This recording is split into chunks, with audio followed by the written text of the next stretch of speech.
Blog Talk Radio. Welcome to Ageless Blessings with Brenda Pierce. You've come to the right place for candid conversations, inspiration, and empowerment. Join me with my very special guests as we bring you media that matters on the Divas That Care Network. For more about the Divas and to listen to various podcasts, visit www.divasthatcare.com. Now let's get on with the show.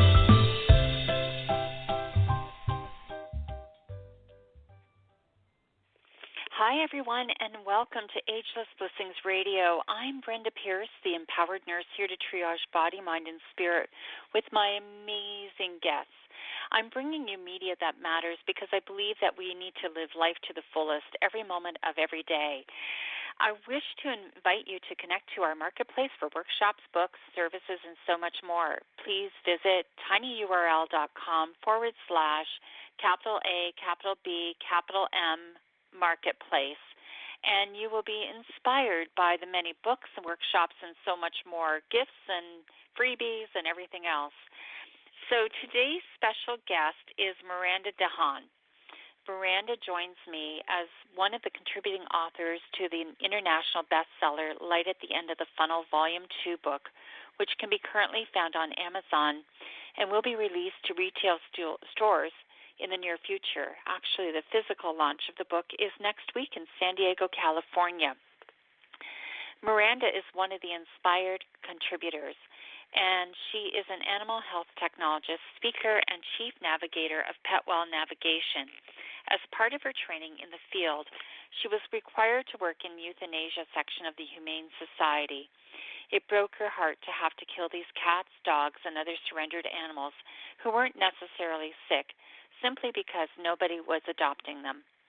Upon reading some of the reasons that pets had been surrendered to the Humane Society, she realized that if the guardians of these pets had better access to certain information and resources about pet care, health, and wellness, they may not have felt the need to give up their beloved pets. Miranda's mission is to help reduce the number of animals ending up in rescue shelters, enhance knowledge and awareness, and help guardians feel empowered to make decisions so their pets can be the happiest, healthiest versions of themselves.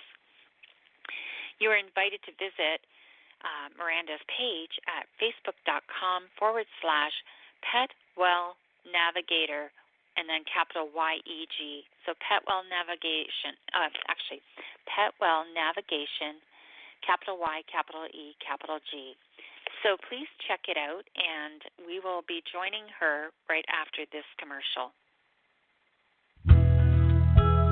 Do you experience frequent headaches, sleep disturbances, skin prickling and burning, rashes, transient muscle and joint pain?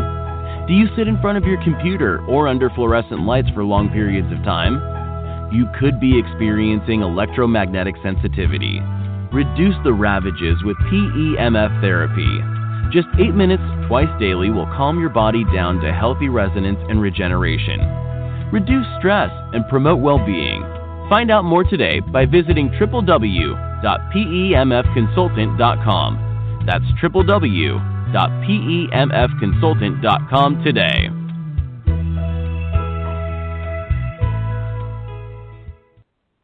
And welcome back. And PEMF therapy is definitely something that should be a part of every pet's lifestyle as well as their humans, because the ravages of our Wi-Fi world are really wreaking havoc on our lives, our very livelihood. So if you are having sleep disturbances, any physical transient pain, a general sense of anxiety or depression that seems to be looming, poor circulation, please consider connecting with me and learning more about PEMF therapy. You can go to the PEMF therapy group page, facebook.com/groups/PEMF consultant, and you will get a ream of information on what's going on in our world around us and how all health is really cell health.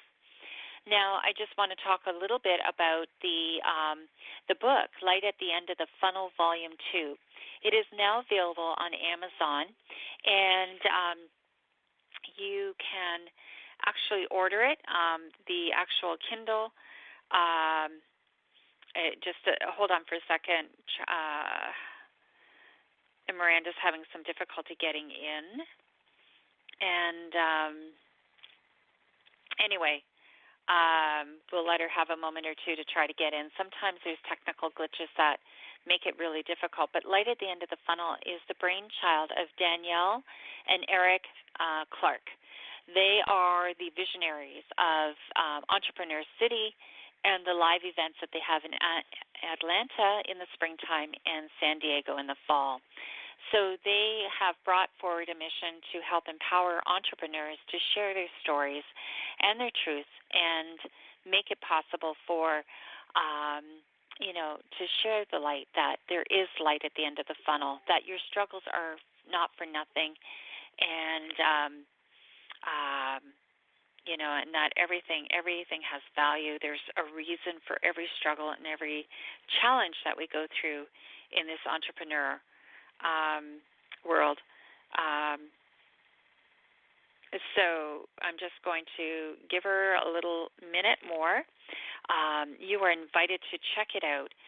Next week in San Diego is the actual physical launch, and there is an Entrepreneur City event that is happening in San Diego in the gas lamp area, and it is going to be jam-packed full of stories, and speakers of the book are going to be sharing from the stage their interests and their highlights and their inspiration. And so if you need to check out further, please check out the Amazon link for Light at the End of the Funnel. And here is Miranda DeHaan. Hi, Miranda. Welcome to the show. Hi, thank you. I'm glad to be here. I'm glad you were able to make it through all those busy signals to finally break through. Yeah, well, and there was a little bit of confusion because I thought it was Mountain Standard Time instead of Eastern Standard Time. Well, here we are. At any rate, I'm happy that you're here to join us. And Miranda, you are a pet navigator. And after seeing the destruction of life at the hands of euthanasia, because there just was no one there to adopt these beautiful animals, you took it upon yourself to develop pet navigation and really help people to understand more about the journey of animals and connecting them to the right people, right? Yes. Yes, that's Please correct. tell us how this came about. Well, it was kind of a bit of a journey because my childhood experiences caused me to develop a desire to want to do something to help others that couldn't help themselves. So I grew up thinking I wanted to be either a veterinarian or a nurse. And ultimately, I ended up in the Animal Health Technology field. And as part of the requirement for the course, we needed to work in the euthanasia section of the Humane Society. And it was just that realization that, because a lot of the cages, they have the notices of why the animal was surrendered. And it just blew my mind, some of the reasons that people surrendered their animals, and it was things that could be resolved if they had the resources and the information. So it just, and I wasn't even at that point that I was really thinking about it. Yeah. Yeah, that's a harsh reality, isn't it? Mhm. Yeah, so you weren't thinking about it right at that time. Did you complete the course? Yes, I did. Yes, and ended up working in the veterinary clinics. But it kind of took a little bit of time before that sort of conscious realization sort of settled in. And I had another business where I was doing pet sitting services, and I was able to see even more in that field, in that type of work, just how much lack of information there is. And it's just not a question of whether people love their pets or not and want the best for their pets. But if you don't know what you don't know, then you can only do what you can with what the information you have. Right, right. And some people don't stop to do the research, right? They just look at the cuteness of a puppy or a kitty, and they think that, you know, the world is perfect and this is divine, and then the reality sets in. You know, puppies grow and their needs and demands happen, and you know, and sometimes, like, for instance, my own dog, Daisy, I've had her for 16 years, but she was found in our small town with her collar and leash on, running around, and the Humane Society found her. She was a day away from euthanasia when I found her and adopted her. So I figured there was a reason why, because the spirit of a Jack Russell is insurmountable for the tiny size that they are. So I'm sure the person had best intentions, but the dog probably pulled their arm out of their socket more than a few times in trying to be the puppy that they are. So, so exactly. You have to believe that there's a reason for everything, but yeah. Mhm. Yeah, the animals have can have such big personalities and have so many different types of care that they need, and the amount of exercise, the amount of space that they need, all this kind of stuff, and it's a lot of things that people don't really consider ahead of time. That's true.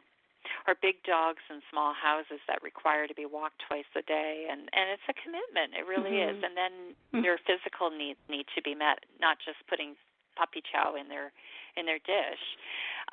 So yeah, I can see where you got to see from all your perspectives, and I'm sure a lot of these animals touched your heart in such a beautiful way through the years as well. For sure. So when you did develop Pet Navigation, what kinds of things did you consider in putting your business together?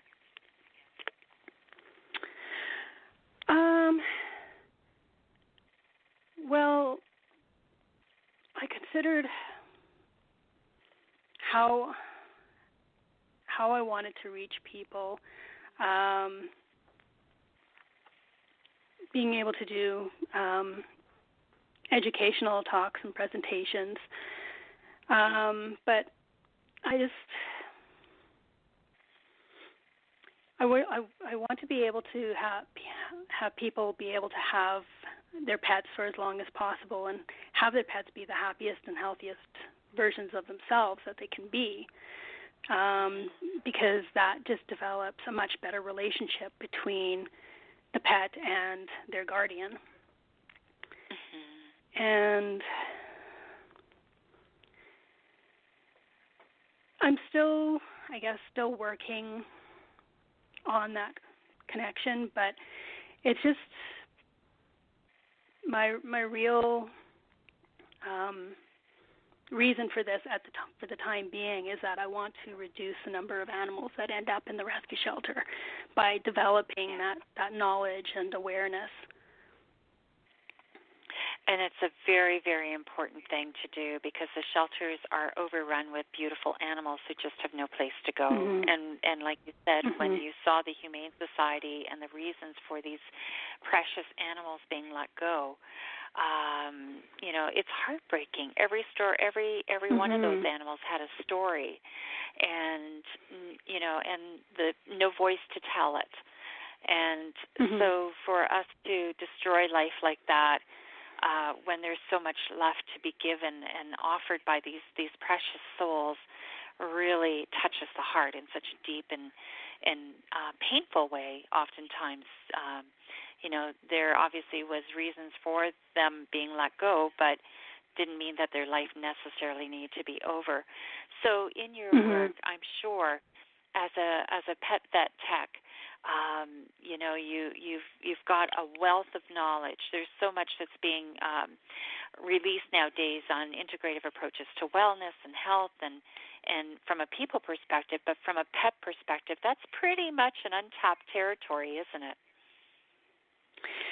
Well, yes and no. I mean, there is information on the internet, but the problem with the internet, with anything, any topic, is that there can be a lot of information that is inaccurate, incorrect,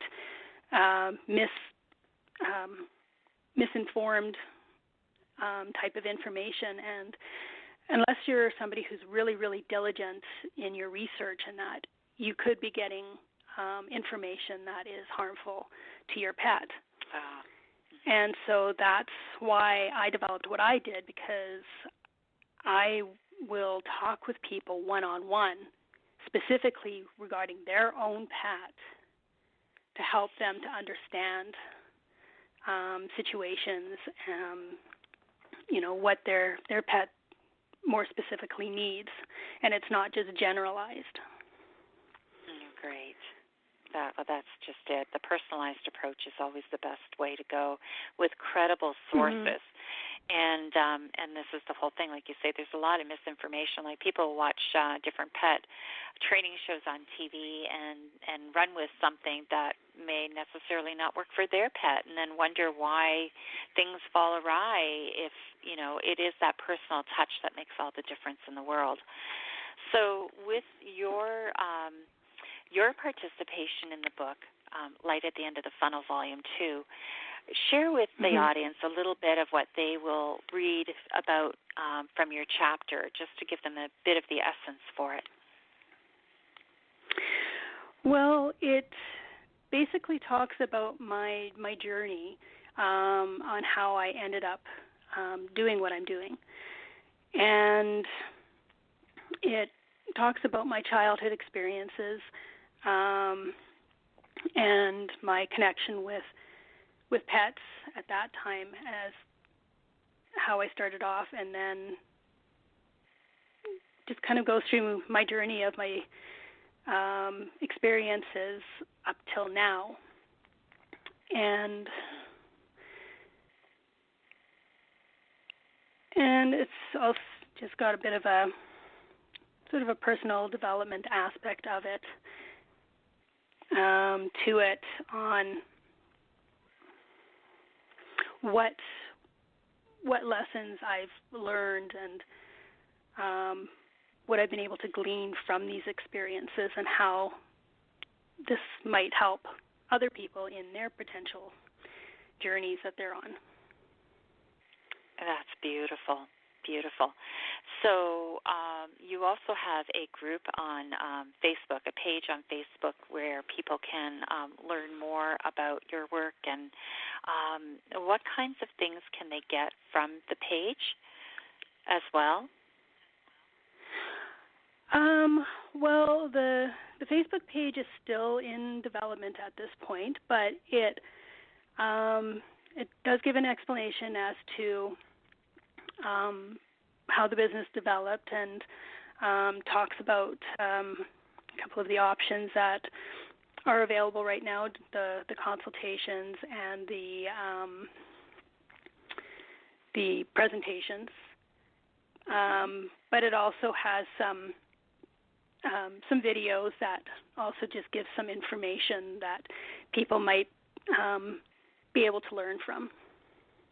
That's excellent, excellent. So there'll be Facebook Lives and more video, more teaching, more lessons to be learned, more ways to, as your business expands and grows and touches more pet owners and pets, it'll be a growth experience for you. Do you have a website as well at this point? Not at this point, but probably in the future. Awesome, awesome. But there's going to be some amazing, the chapter that you have developed and present will be full of wonderful inspiration and information, I'm sure, for the audience, which is perfect. And the personal development piece to it is also very important, isn't it? Because as people with pets, we become better people because of our pets, and they teach us so much, don't they?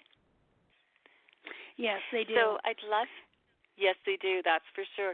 Can you, we talked about maybe you sharing some key points for the audience that can help them generally with their pet experience from your point of view.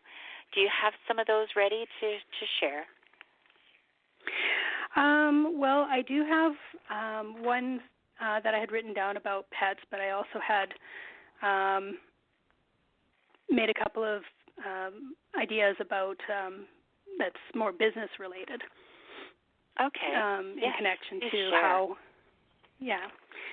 So the first one is if someone is thinking about starting a business, to consider where your passions lie, and not just how much money you can make from it.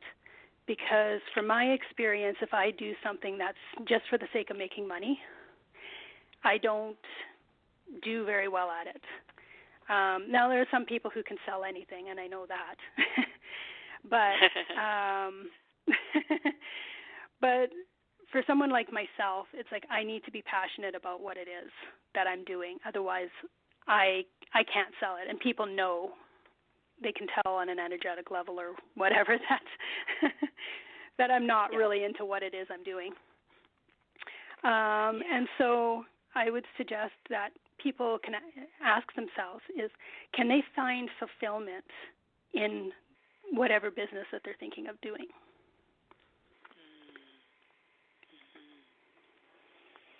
Those are two very key points, that's for sure. Well, I kind of combine that as one, but yeah, but they are. They're two halves of the same coin, aren't they? Yes. The second one is if a person is feeling like their life might be in a rut, that they're just kind of, every day is kind of the same, nothing's changing, and maybe they're not satisfied with that kind of situation, is to consider doing something that challenges them every day or once a week, whatever kind of works for them. And that it could be things like taking a course, learning something new, doing some kind of a new activity, or even just something like starting a conversation with a stranger or behaving in a different way. Because I think that if we shake things up a little bit and push ourselves out of our comfort zone a little bit, it can take our lives in a completely different direction. Absolutely. It changes the neurotransmitters in our brain as well to be more open to receiving information because the information is being challenged or being changed. So it's a very healthy thing to do for our brains and our lives. And like you say, it opens up for new opportunities as well, which is really amazing. I think that's very powerful. Yeah. And so the third one that is related to pets is what people should consider thinking about before they get a pet.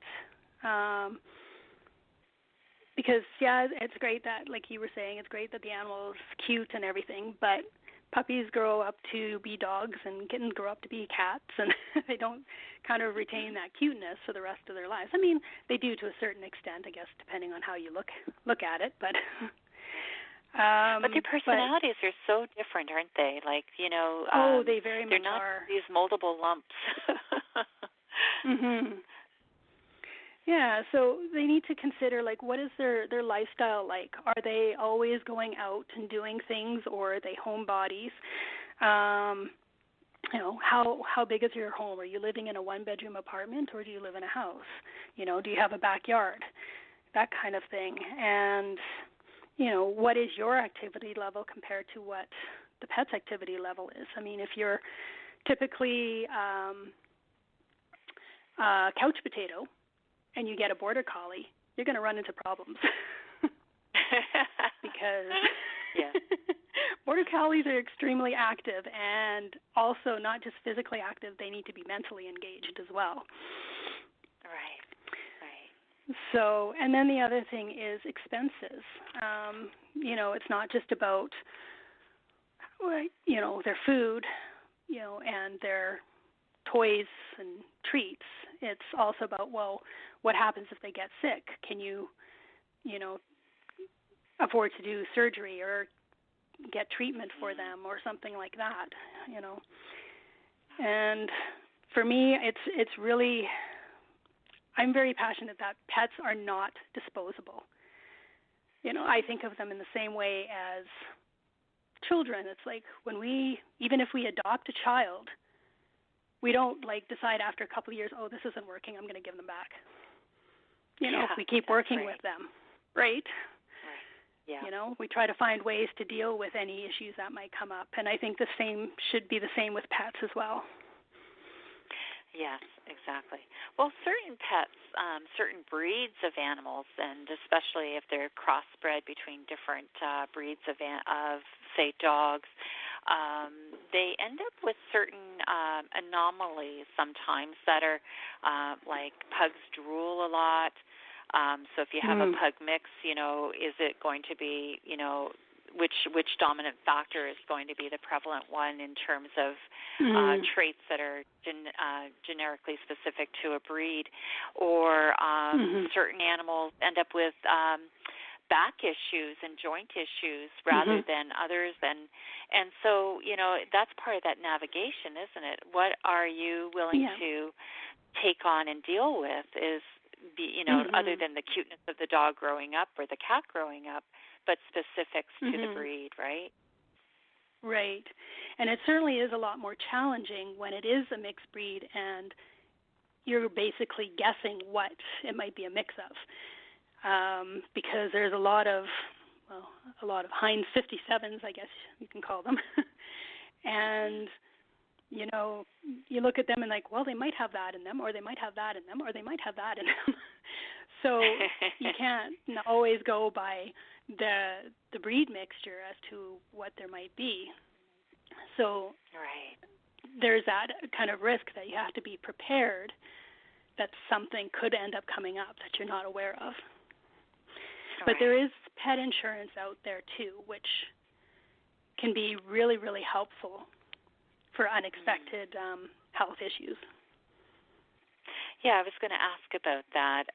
It seems to be more and more prevalent all the time that's being promoted, and you feel in your wisdom and your experience that that's a good investment to cover the risks of whatever maladies will crop up during the life of your pet, right? I think that it very much is, but I think people also need to research or ask me about the different insurance companies, because like most insurance companies, there's ones that are really good and there are ones that are maybe not quite so good, in terms of their coverage or how they deal with their clients and that type of thing. So good to know. But another alternative, But another alternative people could have, too, is to open up a savings account that's specifically for their pet and put some money aside every month for their pet. Oh, that's a great idea. You don't hear that being mentioned very often, so I really appreciate you sharing that. That's a great, great tip, especially if you have larger animals like horses and, and that sort of thing as well. So we're winding down right now, Miranda. The half hour has gone by so quickly. How can people get a hold of you? Well, they can either contact me through my Facebook page, which has my phone number and email address as well. That's probably the phone number and the email is probably the best way to contact me, because I will see those a lot more quickly than I will seeing a Facebook notice. Okay. So, do you need me to say what you can share the number and email address? Okay. Sure. All right. So the phone number is 780-915-4079. And the email address is Miranda, MIRANDA, DeHaan, DEHAAN, @gmail.com. Perfect. Thank you, Miranda. It's been fabulous having you, and I look forward to reading your chapter in Light at the End of the Funnel, Volume 2. Bye for now, everyone. Remember, you are loved and you are loved. You are blessed and you are a blessing. You have been listening to Ageless Blissings with Brenda Pierce. The views and opinions have been those of the participants and are not to be taken as medical advice. For more Ageless Blissings, visit www.facebook.com/agelessblissings. Until next time, have a wonderful body, mind, and spirit-filled week.